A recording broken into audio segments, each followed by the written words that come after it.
dream that for now ends with their arrival today in Portsmouth. An oceanic odyssey for a couple taken by the seas. Duncan Kennedy, BBC News. Fascinated by that discussion about what happens if you have a row on that 6-year trip around the world. He said there's not many doors to slam and you don't really get very far. So like sitting on this sofa for 4 hours, isn't it? That's true, there's no escape. We would never have a row. Be quiet. Now, we'll be back with the headlines at 8 o'clock. It's time for this week's NewsWatch. I told you to be quiet.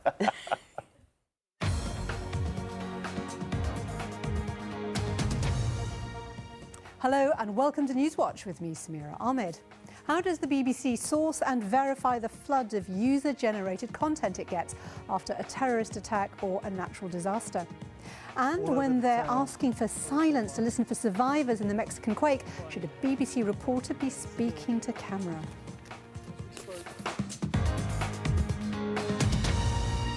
First, it's been another week when the government's approach to leaving the European Union has dominated the news agenda, culminating in the Prime Minister's much-anticipated speech in Florence. This is probably the most divisive issue among NewsWatch viewers, and divisive is also a word that's been used about Boris Johnson's role in the Brexit debate. That was the subject discussed by Amber Rudd on Sunday's Andrew Marr Show. You said very famously at the time of the referendum, I think, that he was life and soul of the party, but not... You said very famously at the time of the referendum, I think, that he was life and soul of the party, but not a man you'd want to drive you home at the end of the evening. What did you mean by that?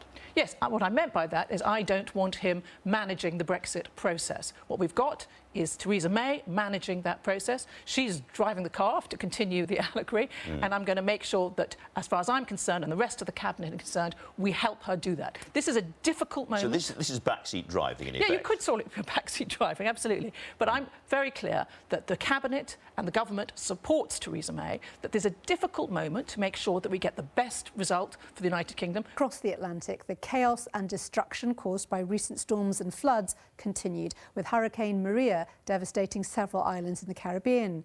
To Dominica, where there were torrential rain and winds of more than 160. So you might have noticed, the eagle-eyed viewers amongst you, that was quite an old episode of NewsWatch.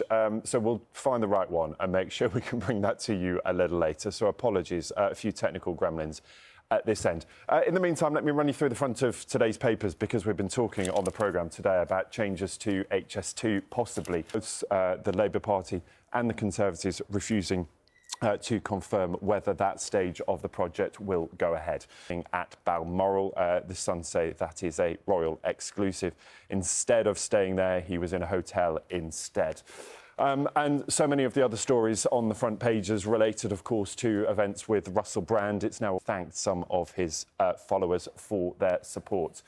In the Daily Telegraph, they are a look at the front of the newspapers for you this Saturday. We will find that right edition of NewsWatch for you and bring it to you as soon as we can. But in the meantime, here's the latest edition of Click.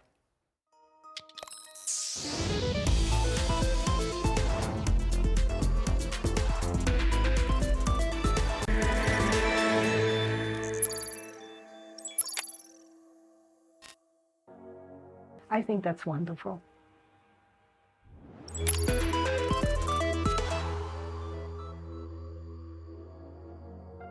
Now, there's been a recent explosion of misinformation on social media, encouraging women to ditch hormonal contraception due to fears about side effects.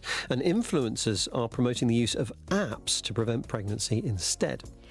Investigative journalist Kathy McEvinney has been meeting women who've used these apps with a very mixed bag of results.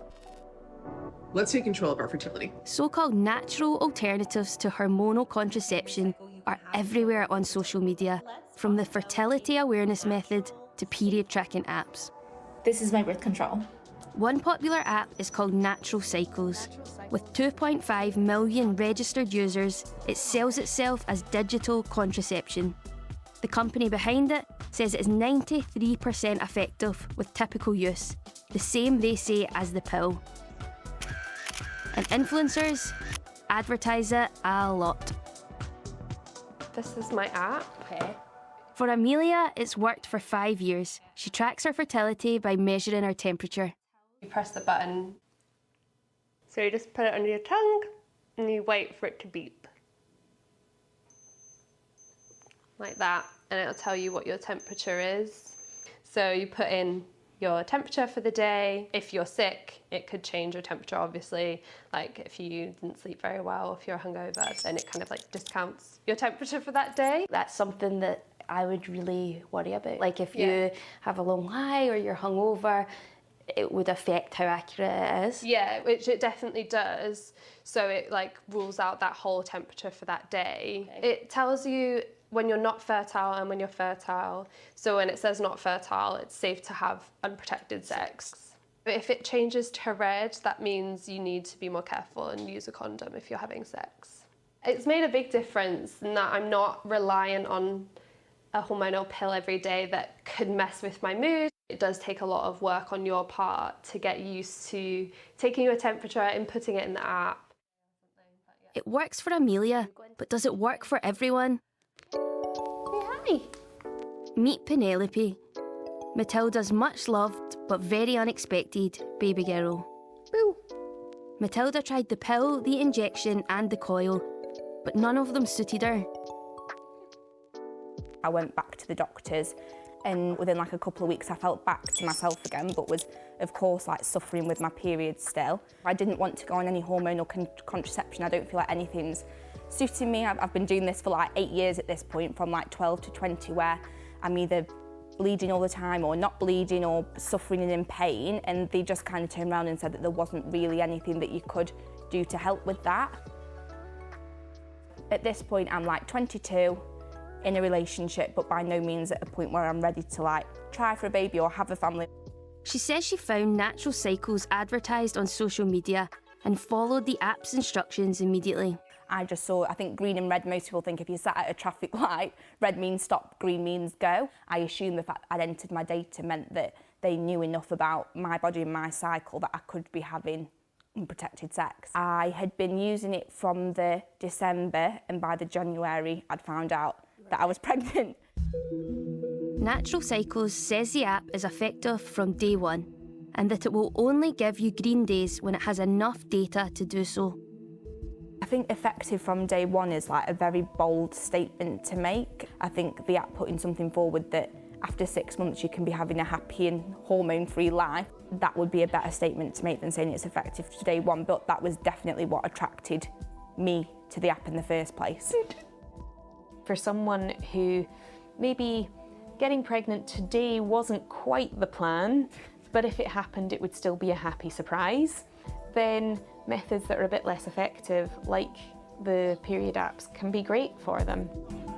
But for somebody who really doesn't want to be pregnant, actually ditching potentially a very effective method of contraception for an app that requires a lot of user input and might be less effective is really worrying. Natural Cycles told us that no method of contraception is 100% effective, even when used perfectly. In a statement it said less than 1 in 100 women become pregnant due to the algorithm assigning a green day when a user is fertile, and the method's real-life effectiveness is the same as its published rates.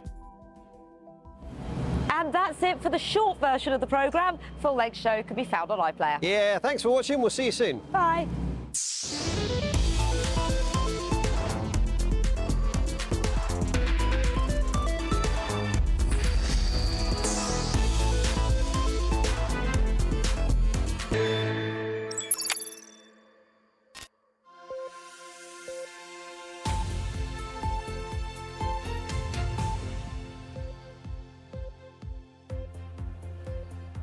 Hello, good morning. Welcome to Breakfast with Naga Munchetti and Ben Thompson. Our headlines today. A little later on in the day with rain into Northern Ireland, and that'll spark some wet and windy weather for some of us for Sunday. All the details coming up shortly.